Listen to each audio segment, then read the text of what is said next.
በበሽታው ተጠርጥረው ህይወታቸው ያለፉ ሰዎች በሚኖርበት ጊዜ ቀብር ስነ ስርዓታቸውን በተለይ ደግሞ ከኢትዮጵያ ህብረተሰብ ጤና ኢንስቲትዩሽን ከሚያወጣው መመሪያና በእኛ ከጤና ሚኒስቴር የሚሰጡ መረጃዎችን በመያዝ ዛሬም በዚህ ሰዓት የጤና ባለሙያዎቻችንን በተለይ የሆስፒታል ኃላፊዎችን እያሰለጠንን ነው። በዚህ ሰዓት አሁን ራሱ በወይነመረብ እየሰለጠኑ ነው ያሉት። ምንድነው የሚደረገው፣ የኬዝ ማኔጅመንቶቻችን እንዴት ይደረጋሉ የሚለው ይህን ደግሞ አጠናክረን እስከታች እናወርዳለን። ማህበረሰብ ውስጥም ደግሞ ማነቃቃት ማሳወቅ ያስፈልጋል ማለት ነው። በደቡብ ኢትዮጵያ የተከሰተው በሽታ ማንነቱ ይፋ ከተደረገና ማርበርግ የሚል ስያሜ ከተሰጠው በኋላ አዳዲስ ሰዎች መጠቃታቸውንና የሰው ህይወት ማለፉ ተሰምቷል። ይህን ተከትሎ በርካታ መረጃዎች ወጥተዋል። ከነዚህ ውስጥ አንዱ የሟች አስክሬን ከዚህ በኋላ አይሰጥም ለወዳጅ ለዘመድ የሚል ነው። ይህም የማይሆን ከሆነ የአስክሬኑ ጣፈንታ ጉዳይ ምን ይሆናል፣ ይህን መግለጫ ሲሰጠው ማን ነው የሚለውን ዝርዝር ጉዳዮች እንነግራችኋለን። ሌላ አዳዲስ የማርበርግ ቫይረስ መተላለፊያ መንገዶችም ይፋ ተደርገዋል። ይህንን በሽታ ለመከላከል ምን ማድረግ አለብን፣ ምልክቶቹስ ምንድናቸው የሚል ከሚመለከተው ተቋም እጅግ በርከት ያሉ በይፋው የሆኑ መረጃዎች ወጥተዋል። እነዚህን ጉዳዮች እናጋራችኋለን።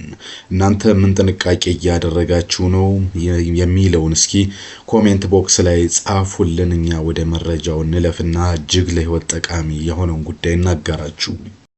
በደቡብ ኢትዮጵያ ጅንካ የተከሰተው በሽታ አሁን ላይ ስሙ ማርበርግ የሚል ስያሜ እንደተሰጠው ይታወቃል። ሄሞራጂክ ፌቨር የሚል ነበር ከዛ ፊት ስያሜ የተሰጠው። አሁን ማርበርግ በሚል ከመጠራት ከጀመረ ወዲህ የሰው ህይወት ማለፉ በዛሬው ዕለት የኢትዮጵያ ጤና ሚኒስቴር አሳውቋል። በማርበርግ ቫይረስ ህይወታቸው ያለፉ ሰዎች አስክሬን ግን ለቤተሰብ አይሰጥም ነው የተባለው። የጤና ሚኒስቴርና የህብረተሰብ ጤና ኢንስቲትዩት የበሽታውን ስርጭት ለመክታት ጥብቅ ደንቦችንና ህጎችን አውጥተዋል። ለመሆኑ እነዚህ ማወቅ ያለባቸው ቁልፍ ደንቦችና መረጃዎች ምንድናቸው የሚለውን እናጋራችሁ። በቅርቡ በኢትዮጵያ ውስጥ መገኘቱን የተዘገበውን የማርበርግ ቫይረስ ስርጭት ለመቆጣጠር የጤና ሚኒስቴርና የህብረተሰብ ጤና ኢንስቲትዩት አዲስ መመሪያዎችንና ህጎችን አውጥተዋል። በሽታው በንክኪ በቀላሉ የሚተላለፍ በመሆኑ ህይወታቸው ያለፉ ሰዎች መንግስት አስክሬኑን ለመንግስት አይሰጥም። በዚህ በታች በተጠቀሰው መሰረት በጥብቅ ይዛል ተብሏል። አስክሬኑን መንግስት ለቤተሰብ አይሰጥም ተብሏል። የአስክሬን ከዚህ በታች በተጠቀሰው መሰረት በጥብቅ እንደሚያዝም ተሰምቷል። ለቤተሰብ አስክሬን አይሰጥም። የቫይረሱ ሰለባ የሆኑ ሰዎች አስክሬን በእንግዲህ በሚመለከተው አካል በባለሙያዎች በስነ ስርዓት የቀብር ስነ ስርዓት እንደሚፈጸም ወይም እንደሚቃጠል ቢገለጽም መንግስት ግን በይፋ አስክሬኑ ጉዳይ ምን ይሆናል የሚለውን አልገለጸም። በእርግጥ አይታጠብም የሚል መረጃም ጨምሯል። አስክሬኑን ማጠብ ወይም ማላሸት አይፈቀድም ብለዋል። ከዚህ በፊት 2 ቀን እንዲቆይ ወይም ደግሞ እንግዲህ አስክሬን በሚገነዝበት ጊዜ የማጠብ ጉዳይ እንዳለ የሚታወቅ ጉዳይ ነው። ይሄ ግን በፍጹም አይፈቀድም ነው የተባለው። ይሁንና ግን ደህንነቱ የተጠበቀ ቀብር ይከናወናል ነው የተባለው። አስክሬኑ በጤና ባለሙያዎች ክትትል በተጠበቀ መንገድ የቀብር ስነ ስርዓት ይፈጸማል የሚል መግለጫ ነው የወጣው። ስለዚህ በኢትዮጵያ ባህል አስክሬን ማቃጠል የማይፈቀድ በመሆኑ ምክንያት በምዕራብ አፍሪካ በኢቦላ ጊዜ እንዳየነውና በተለያዩ ሁኔታ እንደተከሰተው ይህ እንደማይሆን ነው የተሰማው።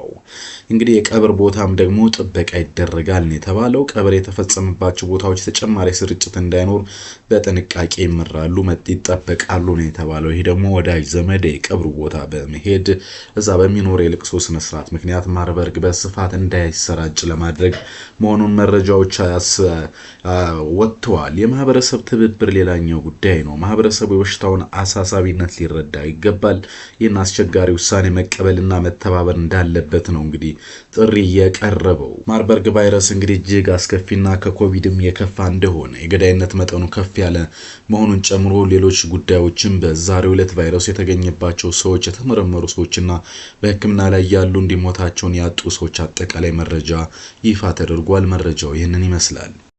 እንግዲህ አጠቃላይ ይሄ በሽታ በጣም አሳሳቢ ነው። የመተላለፊያ መንገዱ በንክኪ ወይም ከህመምተኛ ሰው ፈሳሾች ጋር ንክኪ ሲፈጠር ነው የተባለው። ከዛ ውጭ እንደ ኮሮና ቫይረስ በአየር አይተላለፍም ነው የተባለው። በአየር ይተላለፋል የሚለው የተሳሳተ ግንዛቤ ነው ብሏል። የሞት ምጣኔው ግን እጅግ አስከፊ ነው። ከ24 እስከ 88% ይደርሳል ነው የተባለው። ከኮቪድ እጅግ የከፋ ነው የሚያስብለውም ለዚህ ነው። ከህመም በኋላ እንግዲህ ቫይረሱ በወንድ የዘር ፈሳሽ ውስጥ እስከ 1 ዓመት ሊቆይ ይችላል። ከዚህ በፊት እንግዲህ የሰራንላችሁ ዘገባ እንዳለ ሆኖ 1 ዓመት ጊዜ ውስጥ 2 ጊዜ በዚህ ማርበርግ ቫይረስ የተያዙ ወንዶች ምርመራ ካልተደረገላቸው ልቅ የሆነ የግብረ ስጋ ግንኙነት ማድረግ እንደማይችሉ ተገልጿል። ምክንያቱም በወንድ የዘር ፈሳሽ ውስጥ እስከ 1 ዓመት ድረስ ማርበርግ ቫይረስ ራሱን ደብቆ ሊቆይ ይችላል። ይህም ከግምት ሊገባ ይገባል እየተባለ ነው። ከዛ ውጭ ግን ለዳኑ ሰዎችም ማስጠንቀቂያ አለ። ከህመሙ ያገገሙ ወንዶች ለ1 ዓመት በላይ ብቻም ሳይሆን ከዛም ከፍ ላለ ጊዜ በህክምና ምርመራ እየተደረገላቸው ሊቆዩ ይችላሉ ተብሏል። ተገቢውን ክትትልና ህክምና ተደርጎለት የዳነ ሰው ከቫይረሱ የጸዳ ከሆነ በሽታውን ግን ማስተላለፍ እንደማይችል በዛሬው ዕለት ይፋ የተደረገው አዲስ መረጃ ያሳያል። እስካሁን መረጃ ወይም ዘገባ ያደረስኳችሁ በሚገኘው ሰዓት ድረስ የወቅቱን ስታቲስቲክስ ኢትዮጵያ ማርበርግ የተጠረጠሩ 33 ሰዎችን መርምራለች። በበሽታው የተገኘባቸው ሰዎች 6 ናቸው። በበሽታው እንግዲህ ህይወታቸው የተቀጠፉ ደግሞ ህይወታቸውን ያጡ 3 ሰዎች ናቸው። እስካሁን ድረስ እንግዲህ ሂሳባዊ ስሌት ስንሰራው በ6 ሰዎች ተይዘው 3 ሰዎች ህይወታቸውን አጥተዋል። ይህም አሁን ላይ የበሽታው ገዳይነት 50% ላይ ይገኛል ማለት ነው። በበሽታው እንግዲህ በህክምና ላይ ሌሎች የሚገኙ 3 ሰዎች አሉ። ይህ መረጃ ይፋ የሆነ የጤና ሚኒስቴር እንግዲህ ከህብረተሰብ ጤና ኢንስቲትዩት ጋር ባለው ባጋራው ሐሳብ መሰረት ነው። እንግዲህ በዛሬው ዕለት በማርበርግ ቫይረስ የአንድ ሰው ህይወት ሲያልፍ ተጨማሪ 2 ሰዎች ቫይረሱ እንደተገኘባቸው ሪፖርት ተደርጓል። እንግዲህ አጠቃላይ በዛሬው ዕለት 13 ሰዎች ነበሩ ምርመራ የተደረገላቸው። ተጨማሪ 2 ሰዎች ቫይረሱ ተገኝቶባቸዋል ብሏል ጤና ሚኒስቴር። በዛሬው ዕለት በተደረገው ምርመራ በቫይረሱ መያዛቸው የተረጋገጠው ታማሚ ከዚህ በፊት ከተገለጸው ደቡብ ኢትዮጵያ ክልል በጅንካ ከተማ በለይቶ ማቆያ ነበሩ ተብሏል። በተመሳሳይ ቦታም የሕክምና ክትትላቸውን እያደረጉ እንደሚገኙ ሚኒስትሩ ገልጿል።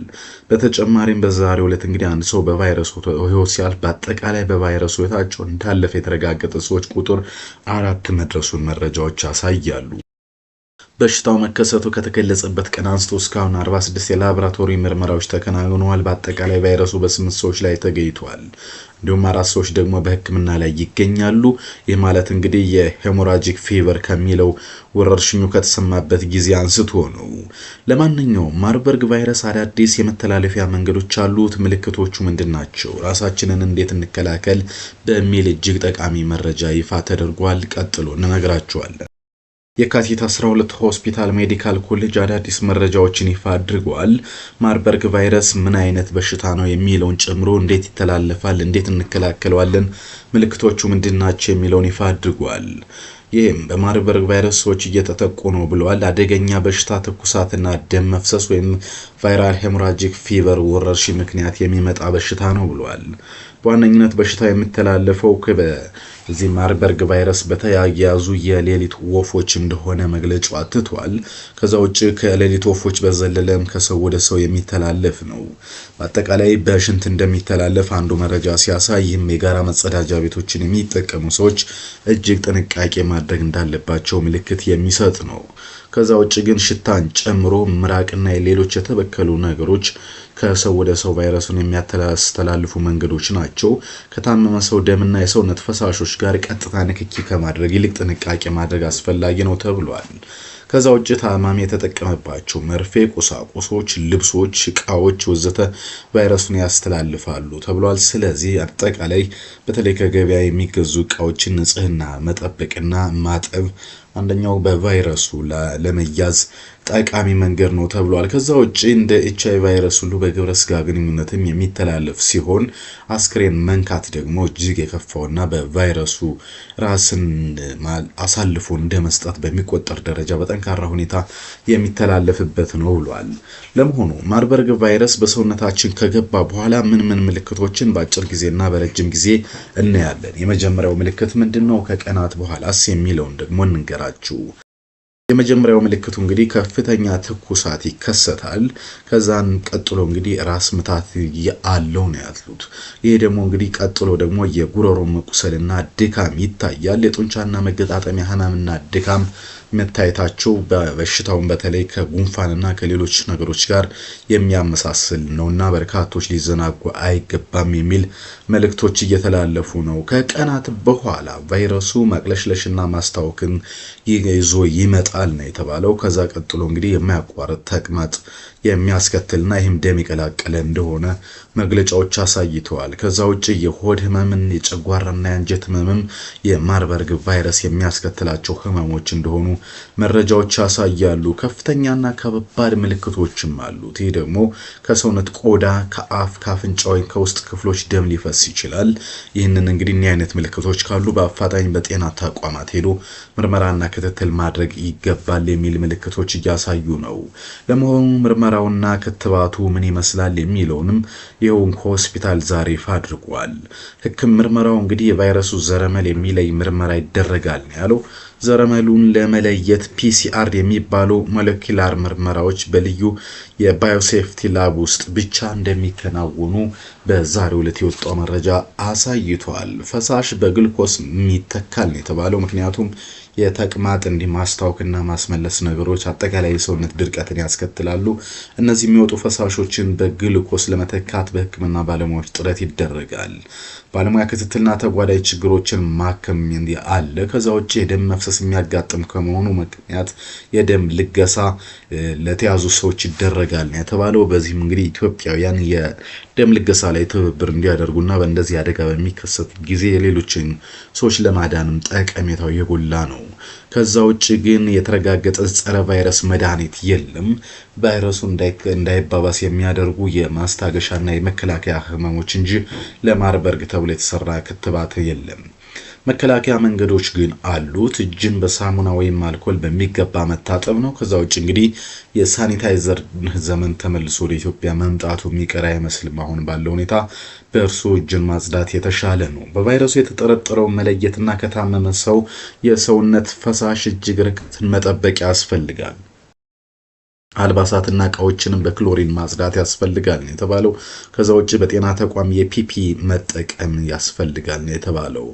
N95 ማስክ ከኤሮሶል ፕሮሲጀሮችን መጠቀም ያስፈልጋል። ይሄ በተለይ በዋናነት ለዶክተሮች ነው። ከዛ ውጪ መርፌና ቆሻሻ በትክክል ማስወገድ ራስን ቤተሰብንና እንዲሁም ወዳጅ ዘመድን ከዚህ ማርበርግ ቫይረስ ለመጠበቅ እድሎች አሉ ተብሏል። ከፍተኛ አደጋ ያለው ቫይረስ ስለሆነ በጥንቃቄ መንቀሳቀስ፣ ምልክቶች ቢታዩ በቅድሚያ ወደ ጤና ተቋም መመለስ እጅግ አስፈላጊና ጠቃሚ በመሆኑ ሁሉም ሰው ከግምት ሊያስገባው የሚገባ ጉዳይ ነው የሚል መልእክቶች እየተላለፉ ነው። ለማንኛውም አሁን ያስኩላችሁ መረጃዎች እነዚህን ይመስላሉ። ሌሎች የሚወጡ ጉዳዮች ካሉ መለሳለሁ። ሰላምና ጤና ለሀገራችንና ኢትዮጵያ እንዲሁም ለሁላችን እንዲሆን እንመኛለን። መልካም ጊዜ